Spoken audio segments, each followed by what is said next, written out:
দাঁড়িয়ে আছি টাঙ্গাইল জামালপুর যে আঞ্চলিক মহাসড়কটি রয়েছে সেই মহাসড়কের ঘাটাইল উপজেলার ঘাটাইল কলেজ মোড় চত্বরে। অর্থাৎ আমি আপনাদের একটু দেখাতে চাই ঘাটাইল সাগরদিঘি যে আঞ্চলিক সড়কটি রয়েছে এই সড়কে আপনারা দেখতেই পাচ্ছেন একদম রাস্তা ব্যারিকেড দিয়ে কিন্তু অটোরিকশাগুলো এভাবেই রাখা হয়।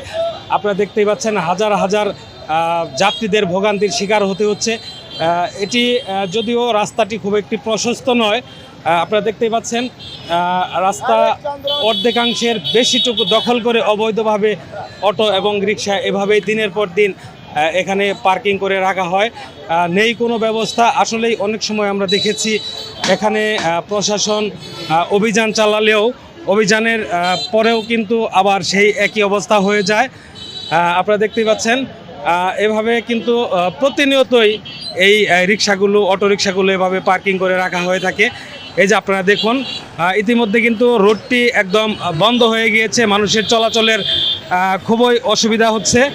এইভাবে কিন্তু অবৈধভাবে যে পার্কিং করে রাখে অটোরিকশাগুলো অতি দ্রুত যেন এর ব্যবস্থা করা হয়, এই জনগণের ভোগান্তি থেকে যেন অতি দ্রুত মুক্তি দেওয়া হয়।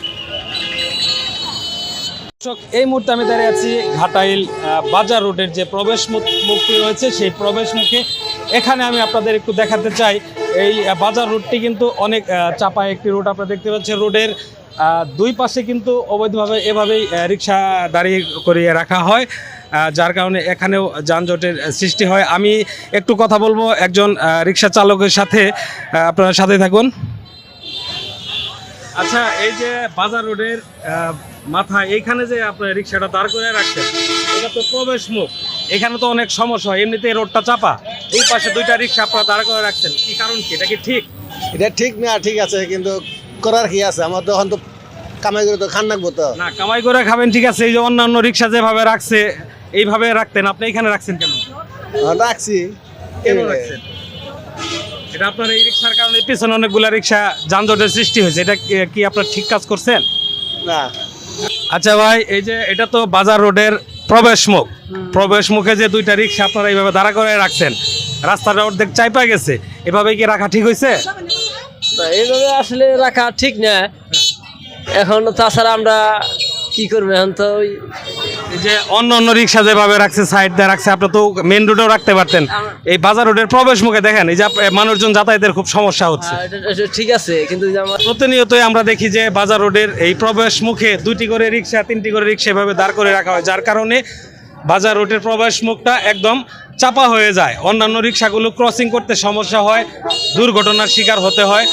তো এই সম্পর্কে আপনি একটু কিছু বলেন যে আপনি এখানে আরো রাখবেন কিনা বা রাখা ঠিক হয়েছে কিনা? না, আসলে ভাইয়া রাখা ঠিক হয় নাই, কিন্তু এখন তো আমরা রাখ করতে, কিন্তু দেখা গেল যে এটা ওই আগের তো রাখি তো ওই হিসাবে আর কি, ওই রাইখা ফেলাই আর কি। এখন তো তাছাড়া রাখা যদিও ঠিক না, ইয়ার পরে রাখবো না। দর্শক, এখন আছি আমি ঘাটাইল পৌরসভার কাঁচা বাজার যেটি রয়েছে, কাঁচা বাজারের প্রবেশ মুখে। আমি যদি আপনাদের একটু দেখাতে চাই কাঁচা বাজারের এখানেও কিন্তু একই অবস্থা। মূলত এই রাস্তা দিয়ে এই ঘাটাইল কাঁচা বাজারে প্রবেশ করতে হয়। আপনারা দেখতে পাচ্ছেন সেই কাঁচা বাজারের প্রবেশ মুখেও কিন্তু রোড দখল করে রাখা হয়েছে অবৈধভাবে অটো রিক্সাগুলো।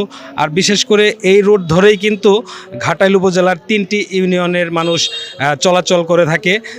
জামুরিয়া ইউনিয়ন, লোকেরপাড়া ইউনিয়ন এবং আনিহলা ইউনিয়নের হাজার হাজার লোক কিন্তু এই রোড ধরেই তাদের চলাচল করতে হয়।